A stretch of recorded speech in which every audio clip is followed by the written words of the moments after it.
Yan, welcome na naman po sa Bentech. So, malapit na yung ngayon, no? Matapos yung school year. So, yung iba, may mga certificate na na siya, yung gawa na, kumbaga, pipilapan mo na lang ng mga ng pangalan tsaka ng ibang detalye. So, nakapag-print ako nung mga nakarang araw. Ganito yun, no? Bali ito, for the purpose ng video, bond paper lang to, pero yung nagawa ko siya, parchment paper. So ganyan siya. So paano mo siya maisasakto yung pangalan, yung ibang detalye, yung date dito. So ang ginawa ko, unang-una kailangan mo ng scanner para pumantay. Tsaka kailangan pantay yung pagkakalagay mo dito sa scanner. Kailangan pantay siya para magsakto. Yan.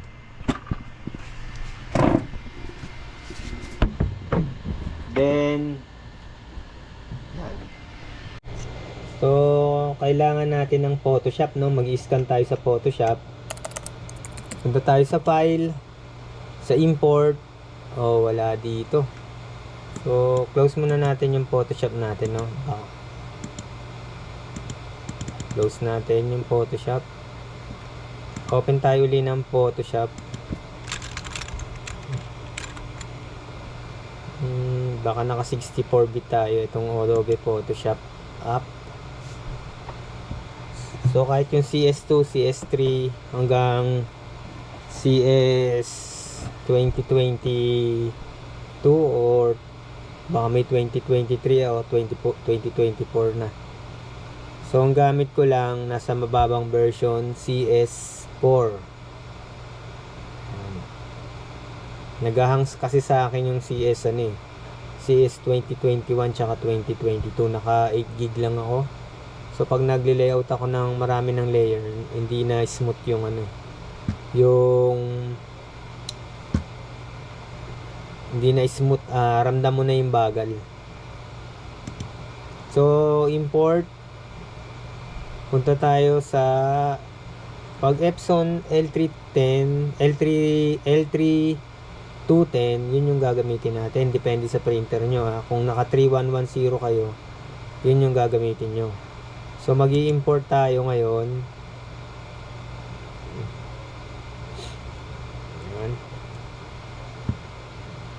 Then preview.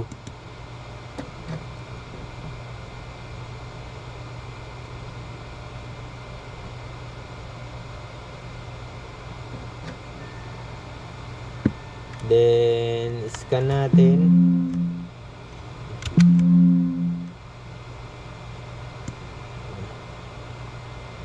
Scan natin yan hanggang dun lang sa laki ng document. Yan. Then dapat ang resolution natin ay 300. Scan.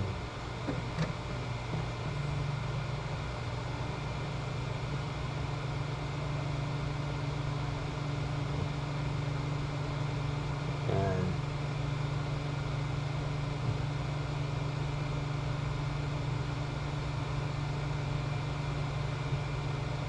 So, binlur ko lang yung logo tsaka ibang mga pangalan para sa privacy. Yan.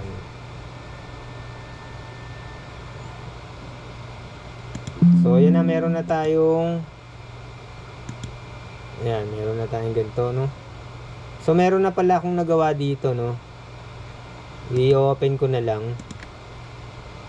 Kasi kailangan mo rin ng adjustment yan, Hindi talaga yung magsasaktong-sakto yan, pero at least malapit na siya, medyo konting adjust kaya kailangan mo siyang i-print muna sa sa bond paper yung sinlaki ng certificate bago mo ilagay yung talagang certificate, para konti lang din yung pwedeng maging spoilage.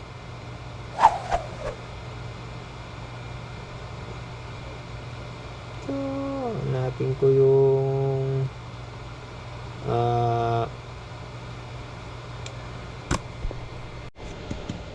Bali, ito po mga ka-printing, no? Ito yung blanco. So, binlur ko lang yung mga, yung logo, tsaka yung ibang pangalan para sa privacy. Then, dito, pwede nyo nang i-type dito yung mga pangalan. So, ito may nagawa na ako dito para hindi na ako mapagod. Yan. So, yung font nito, ang font nito, Iglesia. Yan.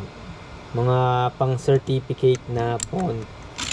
Then, yung ibang detalye, yan. Nilagay ko lang barangay 000. No? Tapos, yung barangay chairman, hula ko lang yan. Hindi talaga totoong tao yan. Yan. So, itatry na natin kung magsasakto yan.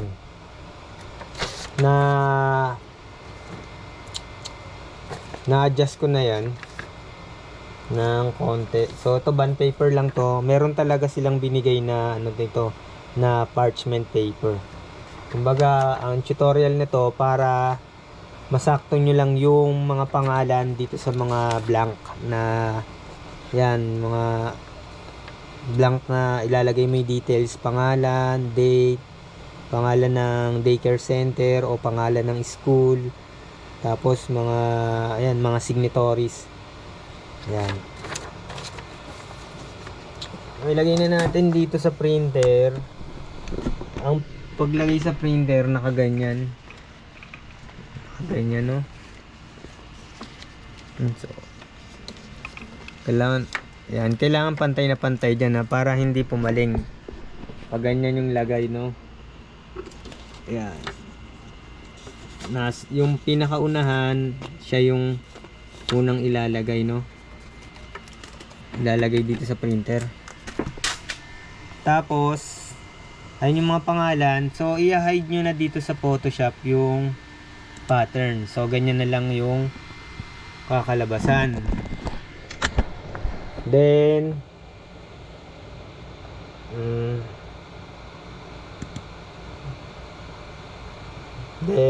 pwede na natin i-print, no? Print. Naka-letter size siya, ibig sabihin short bond paper. So, dapat ang pipiliin natin dito ay short. Depende yan, na minsan A4 yung size ng certificate, kailangan A4 din. Yan. So, A4. Ano lang natin para mabilis. Teka, naka A4 tayo. Letter size. Yan. Yan. So, letter size, then print. So, kung may konting adjustment dito, i-adjust nyo na lang pa kaliwa pa kanan yung mga detalye na nilagay ninyo. Hanggang sa saktong-sakto na. Ayan.